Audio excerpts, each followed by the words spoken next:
Imagine living your life after 50 and feeling energized and excited about your future. Welcome to the Women in the Middle podcast, the podcast for women who are ready to figure out what they want and create the life they deserve. Here's your host and Master Certified Life Coach, Susie Rosenstein.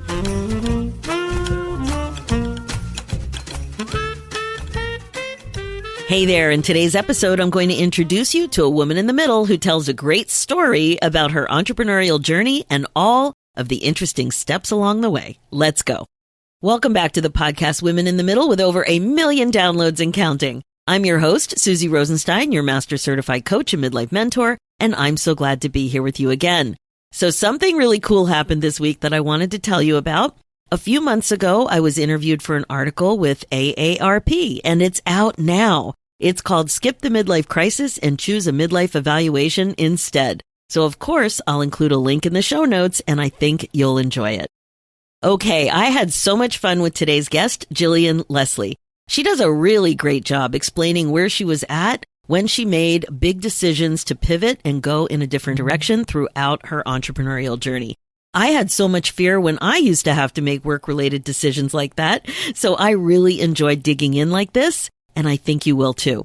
But just quick, before we dive into this episode and you meet my amazing guest, I wanted to make sure you heard about the exciting new thing that will be coming to you soon. I'll be launching a second podcast. It's coming up. Essentially, it's a sister podcast to the Women in the Middle show that you're listening to now.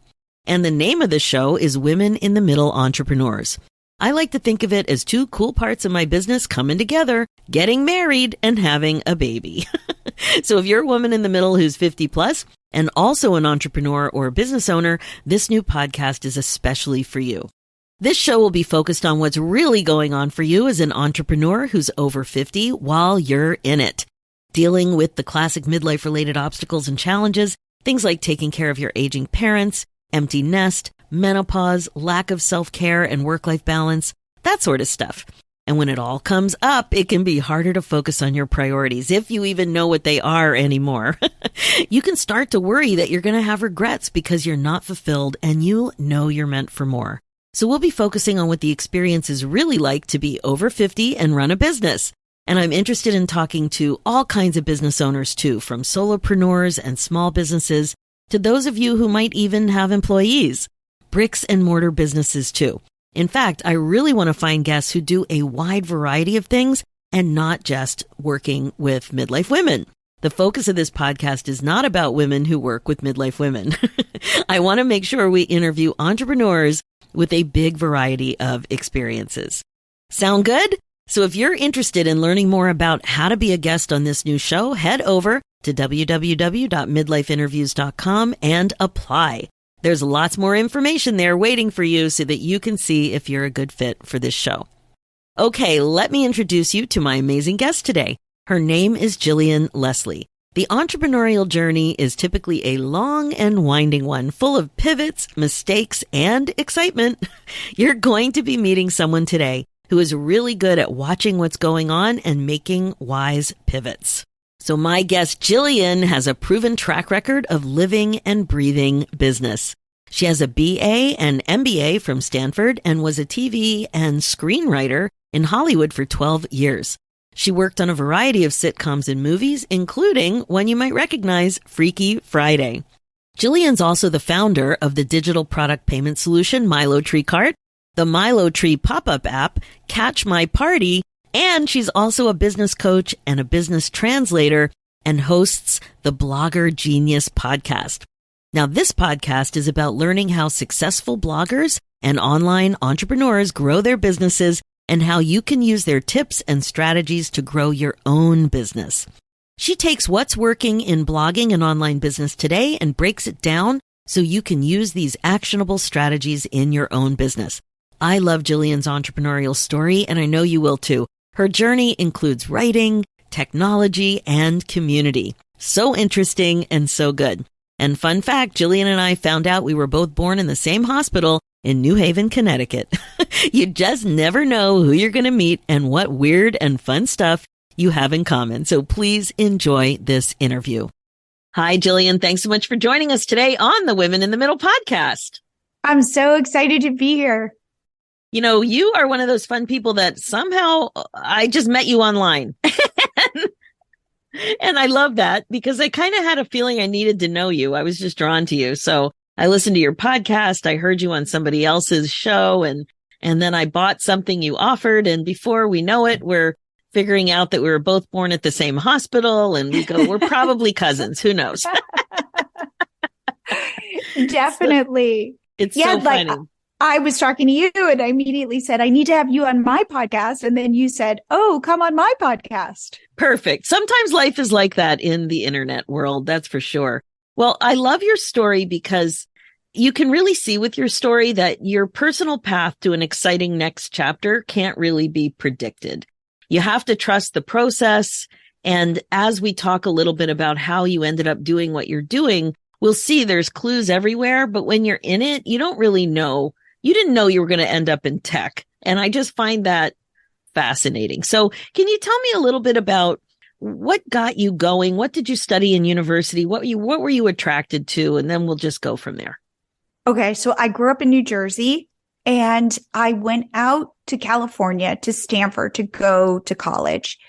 And I had no idea what I wanted to be or do. But the one thing I knew was I didn't want to be dependent on my parents anymore. And it was kind of like, I knew what I didn't want, but I didn't know what I wanted. So I knew, there I am at Stanford with these high achievers. And really, while it sounds like there are so many options, I felt like there weren't that many. I knew I didn't want to be a doctor. I knew I didn't want to be a lawyer. I knew I didn't want to be an academician. And so what I thought was, I'm creative. I'm going to start my own business someday. So my thought was, because of course, coming from my background, a lot of people then go on to graduate school. And I thought, okay, maybe I'll go try and get an MBA at some point. How do I do this? And I'm very good.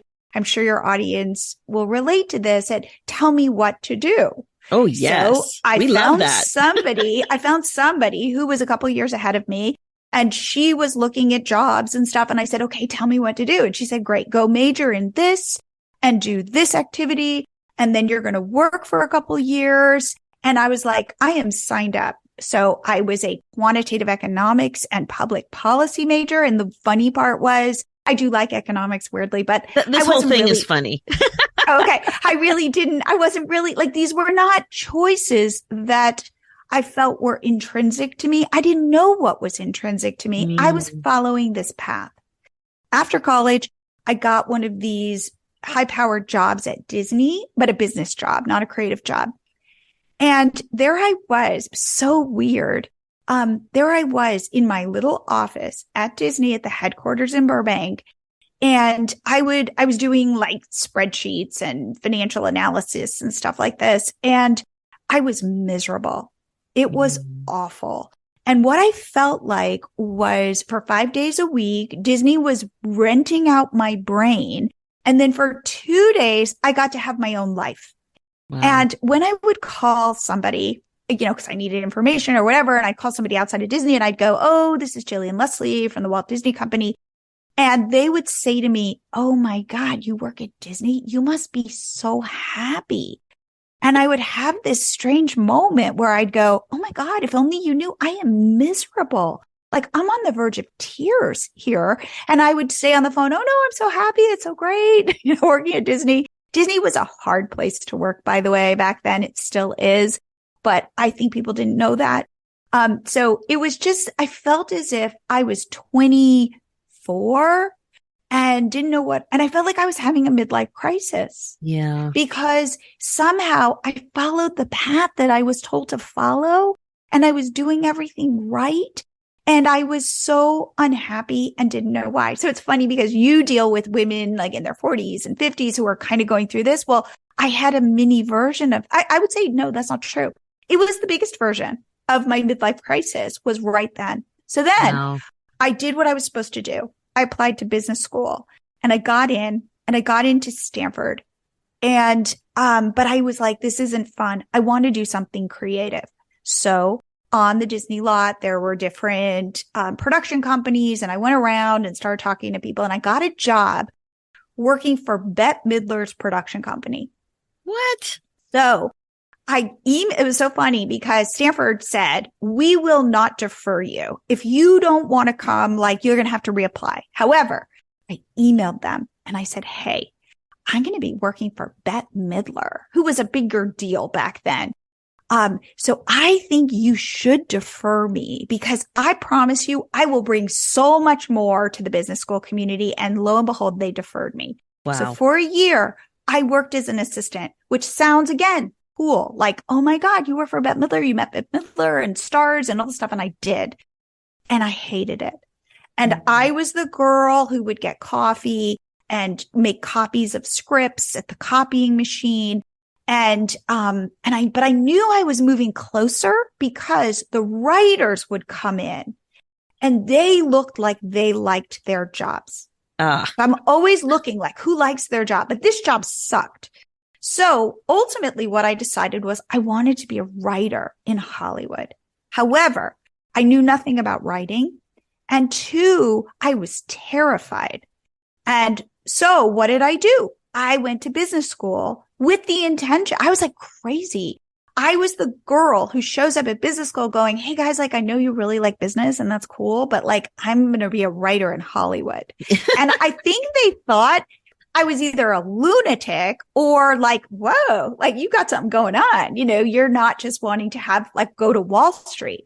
So I went to business school and I had such a good time because I didn't care in the same way. People would come to me and be like, you want to run this club with me? And I'd be like, I'm going to be a writer in Hollywood. Why do I want to go, I don't know, learn about marketing? But anyway, it was really fun. But then all of a sudden now, I've graduated.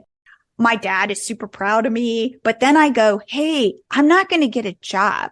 I'm going to live off my tiny little bit of savings in my crappy apartment and start writing. But by the way, I don't know how to write.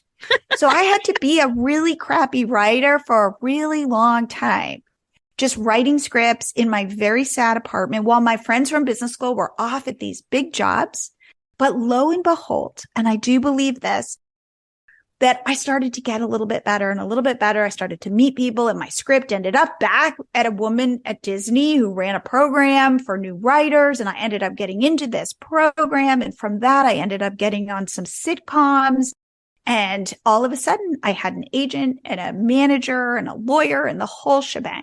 And for 10 years, I was a sitcom writer and then I was a movie writer. And now you're going to say, oh my God, you must have found it. And that you found that thing. And I did for a while.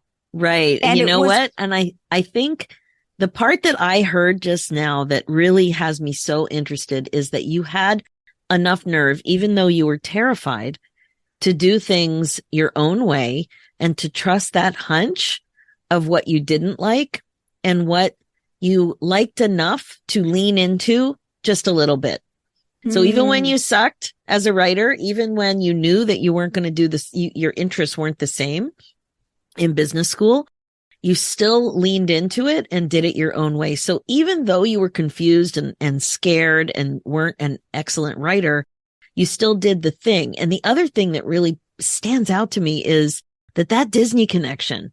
Yeah. So I have this conversation with my kids all the time. Like, even though you may have a job that you don't love, even though that you may have a job that some parts of it you're really good at and some parts you aren't really good at, you're learning so much. Just exactly what you said about what you like and what you didn't like. Mm-hmm. And there's still contacts. You're developing relationships, even though that wasn't the job for you. Exactly. And the other thing too, it was a writer friend of mine who had this, who was successful and I was not successful. And she said to me, be a beginner.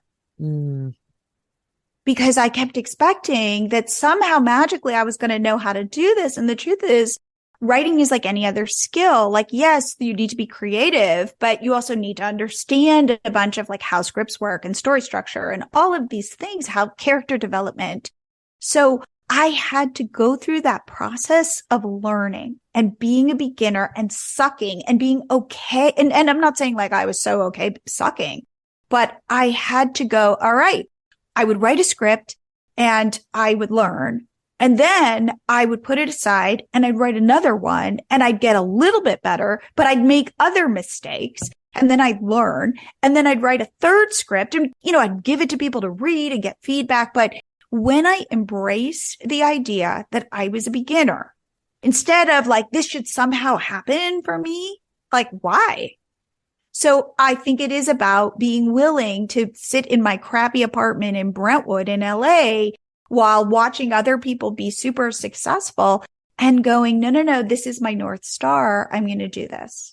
Exactly. And I love that you talked about sucking because, when you're a beginner, you really do suck. And oh boy, look who's coming in. I hope this isn't trouble.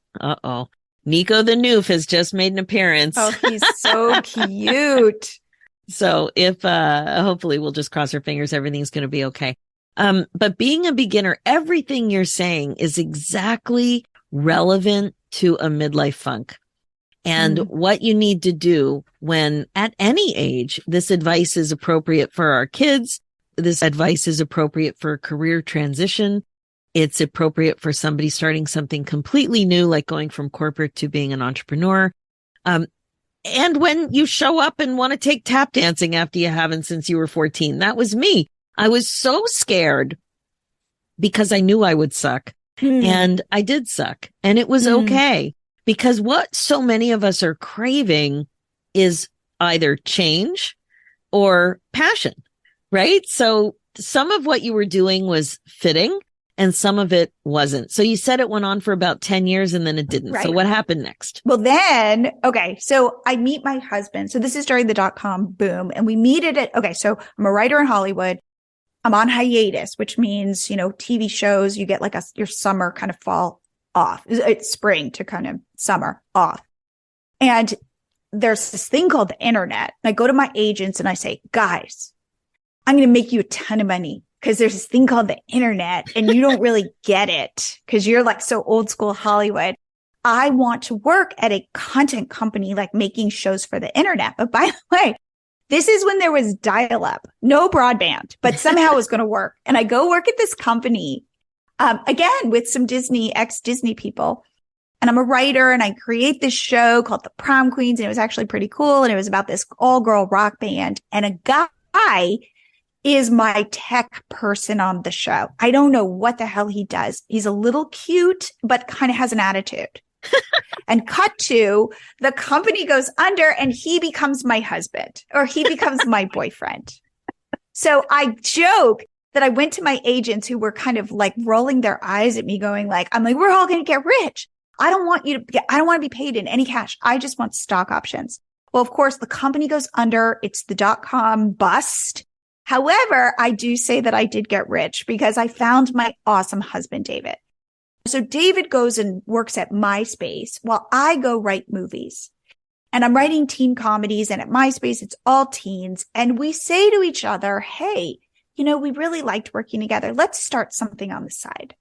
So we come up with this idea to like create this kind of site for teen girls to share photos of their parties. So whether it be sweet 16s, quinceañeras, bar and bat mitzvahs, proms, that kind of thing. And we hire some thank God my husband is very tech savvy and we hire developers in like Indonesia and he's on the phone with them at like 1 and 2 in the morning because of the time change. We build this site that is just this like vomit of pink and purple because it's for teen girls. And then we have a problem, which is how do we get people to add their party photos to our site? So I'm this 30-something-year-old woman at the time chasing teen girls around the internet going, hey, I don't mean to be creepy or anything, but like want to put your party photos up? And it was like crickets. And I was like, oh my God, this is horrible. And then what happened was we were on vacation, I remember. And all of a sudden, like a mom put her like Minnie Mouse party photos on her site. And she had an Etsy shop and she made beautiful like party hats. And then another mom put her party photos up on our site, like Toy Story parties. And I'm like, oh no, we've attracted the wrong audience. Like no teen girl is going to think, hey, I want my Sweet 16 photos up with Minnie Mouse and Toy Story. And this is like one of the first important lessons that we learned about building businesses on the internet. And that is, oh, you think you know, but you don't know. And your audience might not be who you think they are. So what we decided was, let's lean into these moms with Etsy shops. Maybe that is our site. Wow. And that was one of those moments where, talk about being humbled. Like we were like, should we delete these? Like what? This isn't how we imagined it. And yet it worked. And we grew our site called Catch My Party. And we've grown it into the largest party ideas site on the web with user generated content. You can find it today. And then here's the thing that was another major pivot. I had a daughter. Mm. And I joke about this, but it is, the more I read, the more I recognize this is true. She hijacked my biology. She changed everything about how I saw the world. And I remember this. I am nursing her. She's like 3 months old and I have a meeting at Paramount. So I'm still writing. I have a meeting. So this is both like, we're just starting to get traction with Catch My Party. I have a meeting at Paramount. I'm writing a movie with Salma Hayek. And I'm sitting in this meeting and I'm thinking to myself, like, whoa. My old self from 9 months, let's say a year ago, would have thought, I am so cool. I'm with Salma Hayek. And then my new self is saying, what the hell is this? Salma Hayek doesn't care about me. I'm just here to like shine the light on her. I've got a bigger job now because I'm Lainey's mom and my boobs are so filled with milk. I got to get home to her. I don't care that I'm in a room with some celebrity. That idea that somehow by rubbing shoulders with celebrities, like you're somehow cool, like that became so insignificant to me. But if you had told me this a year before, I would have been like, are you kidding me? So I wanted a way out. It felt successful to, I guess, be hobnobbing and to be working with people who were super successful. Right. But at first, I think it is that kind of come to Jesus moment where you go, I'm not that cool. Like, this isn't that cool. I'm not that cool. I can't believe I totally bought into this. And, so I got put on another movie and I started to feel really bad. And I started to feel like this wasn't working. This was my second kind of midlife crisis. So writing had worked for me for 10 years, but it was like, I always say it's like a sweater that starts to get too small, like shrinks and starts to itch.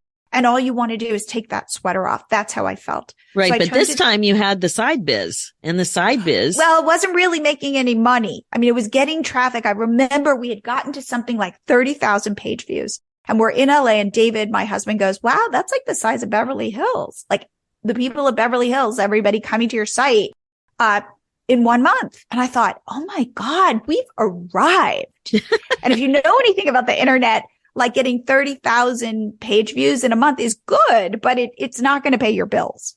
So it was like a very, again, humbling experience. But I said to David, and MySpace had gone through its crazy rise and now was kind of coming down as Facebook was coming on the scene. And I said, should we take our fate in our own hands? Like, should we quit our jobs and just do this full time? And he was working so hard. And my daughter now is probably like 1. And he's like, I don't want to miss this being home and seeing her. And I'm like, I don't want to be hobnobbing with celebrities. So let's do it. Let's bet on us. And we did. And so that was how we decided we were going to do it. And for a while, it was really touch and go. Like, I don't want to sell this as some major success story. It took a while. I remember I wrote my first blog post and I was so proud of myself. And I said, okay, so I did it. And he's like, no, you got to do it again and again and again. So I think that understanding the magnitude of what the task, I don't think I understood it when we quit our jobs, what we needed to do. Oh, the grind of content and online marketing. Yeah, it is definitely a grind. But the thing that's so fascinating is it's step by step. You were really tuned in to not the minutia, but this feels good. This doesn't feel good. And that I think about it is what as guides you. Yes. Well, what I would say is that what happened when I was like in my early 20s, where I really, I felt like I seriously had like a crisis. I feel like since then, I learned to make, somebody said this, and I thought this was such a good way to describe it, micro adjustments. Mm-hmm. Like I was working in TV and then I thought, no, I think movies. And then I kind of did a micro adjustment. Then I made some bigger adjustments, but instead of like, oh my God, I know this is going to be a big explosion. I learned to kind of pivot along the way. So good. And so hard to trust yourself. You know, I find for women, learning how to trust yourself, especially as an entrepreneur, it's not so easy. And it's not it's for so the lonely. It's so lonely. It's not for the faint of heart. That's for sure. I'm always encouraging people to get in communities where they're not alone, because it's hard to make decisions by yourself. And there are so many decisions to make. But, you know, you're moving toward tech. So look at what's happening here. So you've got writing. So we've got Catch My Party, and I'm blogging. David is handling all of the tech, and we're getting a lot of traffic from Facebook. And then all of a sudden, Facebook starts changing their algorithm, and our traffic from Facebook starts to decline. And we go, oh no, again, are we going out of business? Like, is this not going to work? And we noticed that we were starting to get traffic from Pinterest. And we thought to ourselves, we got to double down on this somehow. And David built a little widget that if you go to Catch My Party, you'll see it. It pops up and says, follow us on Pinterest.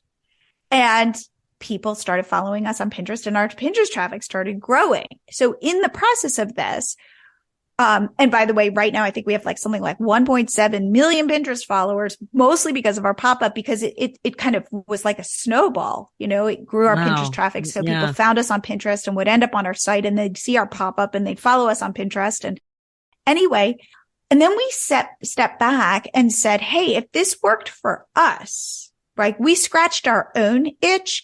Maybe we could offer this to other bloggers because it could grow their Pinterest followers. So it's again, because I started to go to conferences and meet other women who are in this space, I had this network of people that I could say, hey, do you want to try our pop-up app? But I remember going to a conference and I had these like postcards that I had printed out, and I would secretly, because I wasn't a speaker or a sponsor at these conferences, I'd like slip it to people and go, hey, you want to try my pop-up app?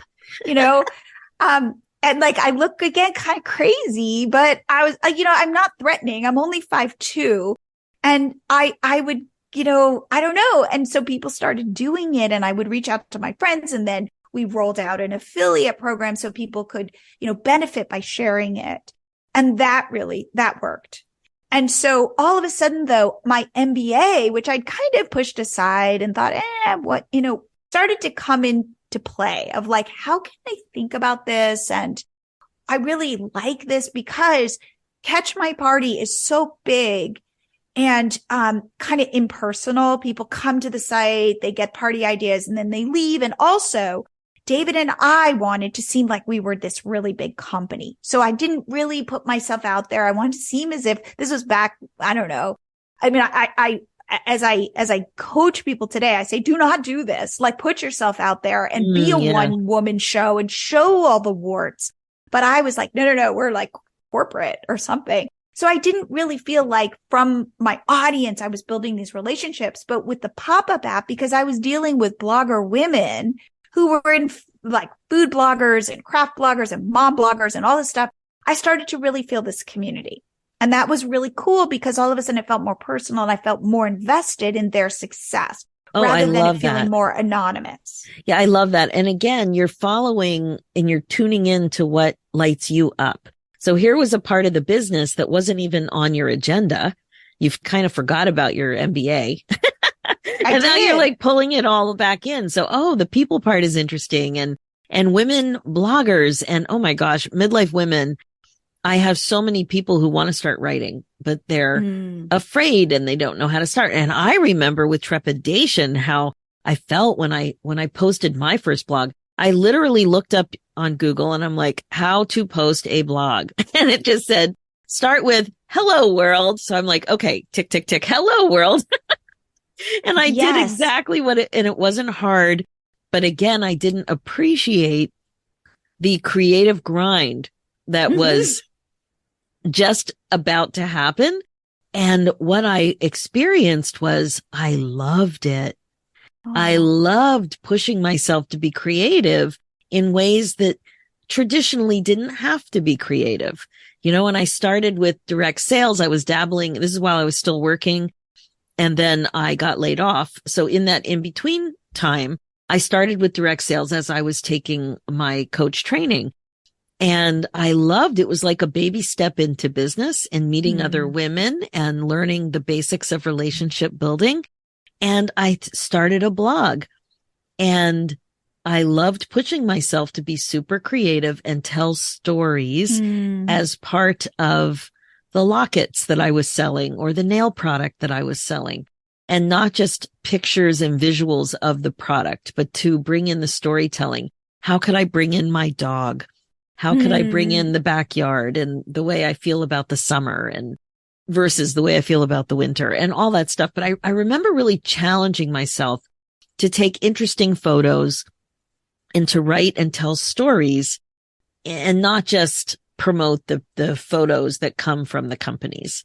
So I noticed that I liked it and I leaned in. And now here you're noticing that you like it, and these relationships, it's easier for you to become invested in it, which is awesome. One thing that I was just going to say, one thing that I found was I'm a mom with a young kid. And I had gone from being like Jillian Tober, that's my maiden name, like Hollywood writer, to Jill Leslie Laney's mom. And nobody at preschool knew what I did. And they thought what I did was kind of cute. And I'm like, no, like it's a real business. And it was like, I felt this disconnect because it didn't even make sense to try to explain it. And so meeting other women online, doing what I was doing, who understood the word WordPress or Pinterest or monetize, felt so like I found my tribe. That's so great. Where you least expected it. Yes. And it wasn't in I love the preschool moms for preschool to talk about, poops and activities and all those things. But it wasn't nourishing my soul. Exactly. In the way that finding this whole world online was. It's so funny how communities that you feel connected to sometimes surprise you.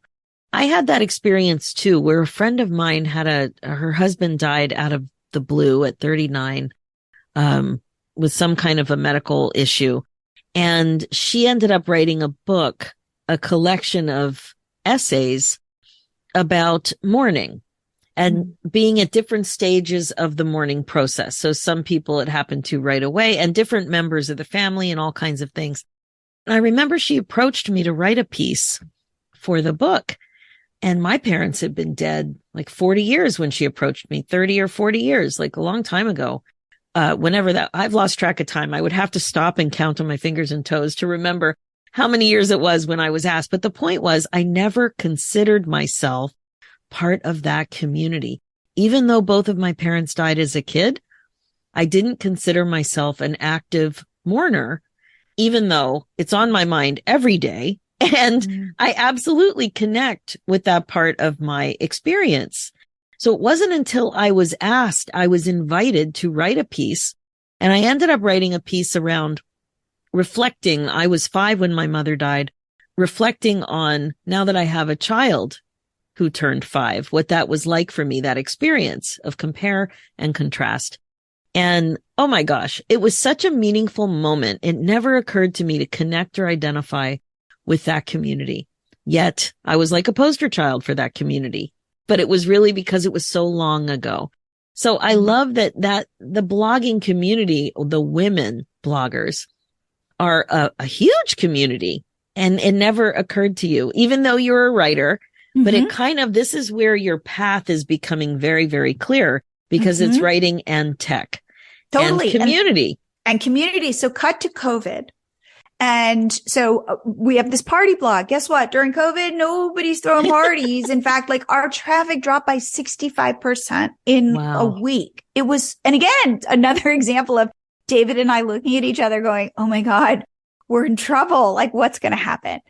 So I'm freaked out, just like the world is freaked out. And I can't talk about COVID anymore, right? With my parents and my friends. It's too much again. So I say to David, I want to start a coaching group. Oh, I'd started my podcast as a part of this whole idea of community. So I decided I wanted to help predominantly women, bloggers grow their businesses. And because this is where like my MBA came in, like I have frameworks and I understand I'm not afraid of numbers and I'm not afraid of words like revenue. So I start this podcast and I don't even really, it's to support Milo Tree, our pop-up app, which is named after our favorite tree in Hawaii, by the way. And, but I didn't have a full direction. However, I loved my podcast because I got to meet people like you. I got to invite people. All of us, I'm inquisitive. Mm-hmm. And on my podcast, I can ask the questions that go a little beyond what you could ask at a cocktail party. Yes. And I love that level of intimacy. So I start this podcast and I think it was probably going now for like 2 years, but then the pandemic starts and I say to David, I want to start a membership where I teach women how to grow blogs and online businesses. And lo and behold, a group of women join and I get to show up with them. And it was such a nice way of getting through the pandemic. And I made David come too, because he's so techie that he gave me this feeling like they would look to him like, oh, because he would know the answers to all their tech questions. And he's super sweet. But he was kind of like the only guy on the whole Zoom call. And I loved hearing about their businesses. And I loved when they started interacting with each other. Like I didn't have to be the expert on everything. I was like the cheerleader, or like I like to say like the camp counselor. Again, we would teach on some topic, but it was really this wonderful group of women. And then we noticed something. Women with audiences who were not monetizing by selling things to their audiences because it had a lot of tech involved. Oh my God, I want to sell a PDF, like an ebook, or I want to set up a membership, or I want to do all this stuff. And they didn't know how to do it. So I said, hey, I'll help you. Like you pay me and I'll set it up for you, because I wanted to help these women monetize. And as I started to try to hook it together for them, like they'd have a big Facebook page or community and they'd go, I want to turn this into a membership, but I don't know how to collect payments. And I go, okay, well, I'll do it. I don't know, figure it out. And I would. And it was this really convoluted way of doing it. And there was no easy way. And I said to David, I see a problem that we could help women solve. And that is to create a way for them to sell. Because I think women struggle with selling. We've talked about this. Not all women, but in general, we're nice people and it's like hard to ask for money and all that. And I thought if I could help women sell and kind of own their financial future. So they aren't so dependent on working with brands or even putting ads on their blog, but they could say, I see a problem for my audience. I can sell you a solution for this. That's what I wanted to help women achieve, mostly because on my podcast now, I've been doing my podcast for 4 years. I interview some very successful entrepreneurs and bloggers, and the ones that make the most money all sell stuff to their audiences. Well, you hit the nail on the head. And I remember seeing what you were offering. And at first I was confused by it because it seemed so different and so much more intimate. Like even the name Milo Tree, that's not like some big scary company. So we found this need for women to sell to their audiences. And we called it Milo Tree Cart from Milo Tree. So this is like our second product. And this time with Milo Tree, we were scratching our own itch, right? We needed traffic from Pinterest. We figured out we could create this pop-up. And then we thought to ourselves, hey, we could roll this out to other people. Well, here, because of my group, I saw women having this problem and it was complicated. And I thought I could solve this for them. Exactly, Jillian. And if you wouldn't have been so tuned into the community the way you were, you wouldn't have really appreciated the problem. You wouldn't have really appreciated it. Plus, you were talking to all of these experts, and you were now blogging for a longer period of time. So I love that. But the thing I really notice about you is that you are open to noticing this stuff. Like, this ability to pivot is not something everybody can do.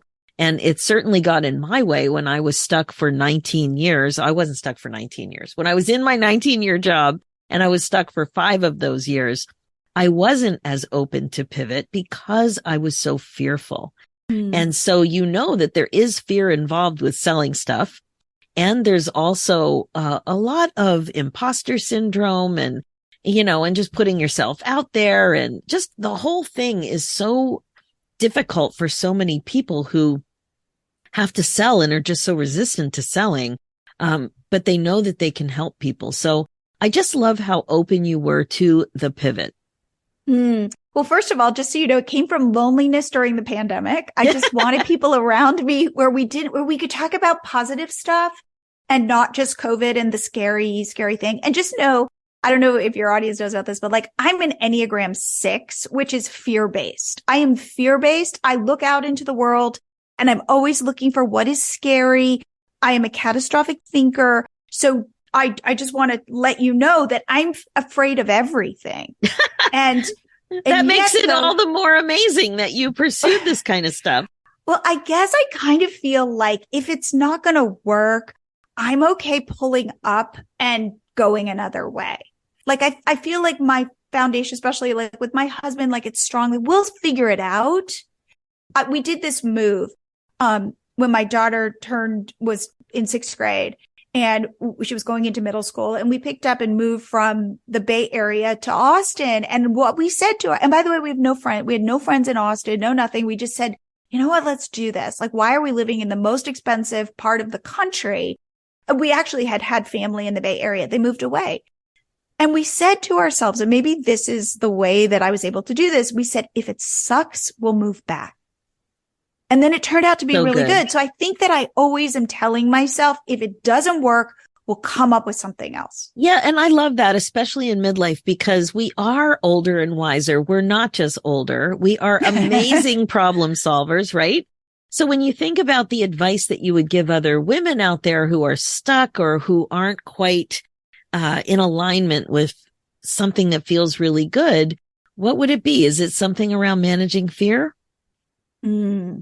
I think managing fear for me, is everything. Yeah. And I think for me personally, I say this, I have a 15-year-old daughter who is also fear-based. And I say this to her all the time, which is, can you hold 2 things that are contradictory at the same time?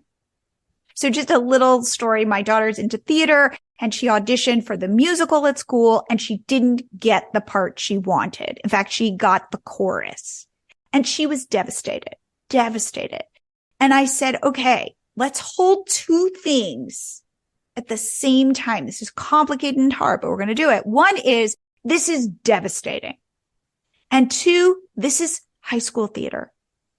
And she was 8. This is not cancer. This is not, war. This is high school theater. And this is devastating. Exactly. I love using and. Like, in that 15-year-old mind, I think it wasn't me diminishing it and saying, oh, come on, it's high school theater. But it was me saying, I'm going to give you how big this is. And at 15, this is a huge deal. Absolutely. I love hearing your story, which is why I was excited to have you on, because, you're in tech right now and you wouldn't have predicted that in a million years. And your path was not direct, but that is what happens. It's trusting, it's trying new things. It's saying yes to the next thing that makes the most sense and feels the best. And then it's being open to what you can learn from that yes and that step. And I think I definitely started to feel that the security I needed was in the long-term job. They use that expression, golden handcuffs. And I think that was really affecting me because I had the dental benefits. I was like, I get that. But I have the dental benefits. I get that. I can't do anything scary and unproven, but everything is unproven. There is no certainty. So it's really trusting yourself and your ability to figure stuff out. And you've done such a beautiful job of that. So I can personally highly recommend Milo Tree Cart. And can you just mention how people can learn more about this and the pop-up, any bloggers, especially who want to know, how can they find it? Absolutely. So if you go to milotreecart.com, you'll find our payment tool, which is how I met you, Susie. And it's really, I wrote down today, like what we are solving for, what problem we saw. And it is easy tech. It's built for non-techies. Yes, because ma'am. most tech is not built for non-techies. And we are there to hold your hand through this process of setting up digital products, whether they be digital downloads like you've set up, paid workshops, memberships, anything that you can provide digitally, you can sell with Milo Tree Cart. And the other thing is we give you step-by-step guides so that you can launch products and templates and things like that. And there's no risk because we give you 30 days, a 30-day money-back guarantee. I only want you to keep it if you love it. That's it. That's our whole, like, we stand behind this.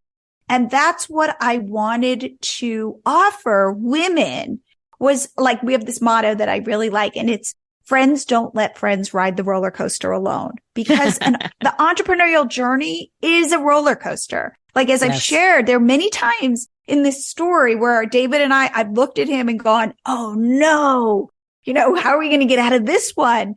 And so it is a roller coaster. You're not alone if you think that, but you want people in the cart with you, riding it. Absolutely. Jillian, thank you so much. You did a great job of explaining the reality of moving forward and growing and becoming fulfilled and taking steps that make sense to you. That is how you find your passion, and that is how you grow forward. So I'll have all of the links in the show notes. So thank you so much. And I'll also put the name of your podcast in the show notes. What's the name of it again? Wonderful. The Blogger Genius Podcast. Amazing. Because I know there's a lot of bloggers listening. Thank you so much. What an awesome chance to talk. Oh, thank you for having me. Okay, that's it for this episode. I found Jillian's story so interesting. She would never have predicted that she would be working in tech the way she does. And that's the beauty of believing and trusting that you're on the right path. I always coach on this. If truth be told, when we're stuck and not clear about our priorities for our next chapter, what most of us really, really, really want is certainty. And if you wrap it up with a pretty bow and hand it to us, even better. Life's not like that, though. Nothing is certain. But you do have your mindset, your belief, and your knowledge and experience to help you make the next best decision and take the next best step. And that's where trust comes in. If you trust that you have the capacity to do this and stay in the present moment more and more rather than freaking yourself out about thinking about the next 10 or 20 steps, you're highly likely to keep moving forward. So it's a really good idea to take a look at the way you trust your ability to know what the next best decision is. Do you believe that you have inner wisdom about what's best for you? Like, seriously, do you? And if not, ask yourself why not? And then take note of your answers. Decide if you like the reasons for thinking that way. And this little simple exercise will also help you to keep moving forward, just like the queen of your brain domain. So that's it. Let's keep going. Okay, so as you know, this podcast is all about how to love your life again after 50. It's really all about coaching you to be more intentional and to incorporate mindfulness into your life as a regular practice. And mindfulness is the key ingredient to regret-proofing your life. This is how you put you on your agenda. This is how you embrace becoming more responsible for your emotional well-being. This is how you get clarity again for what you actually want, so you don't have regrets. Now, as you know, my focus as your midlife coach is to help you get unstuck, clear, and excited about your life again. Like I said, that path forward is to learn to think on purpose and take it one tiny but thoughtful step at a time. So ask yourself, are you ready to do this? Because if you are, I am all in to help you do it. Seriously, if you're ready to change your life and learn the skills to unstick yourself with some masterful coaching, a top-notch curriculum, an infusion of creativity, and a warm, fun, and awesome community of like-minded women, let's talk about it. I would love to be able to help you get unstuck and create your own blueprint for happiness. You can absolutely be more fulfilled than ever before. Email me your questions, and of course, go ahead and book your momentum call at www.womeninthemiddleacademy.com. For show notes and links, head over to www.susierosenstein.com and click the podcast tab and look for episode 288. And if you're interested in applying to be a guest on my new upcoming podcast, Women in the Middle Entrepreneurs, head over to www.midlifeinterviews.com and apply. Thanks so much for listening. It's time for you to put yourself first, one thought at a time. I'm Susie Rosenstein, and I'll talk to you next week.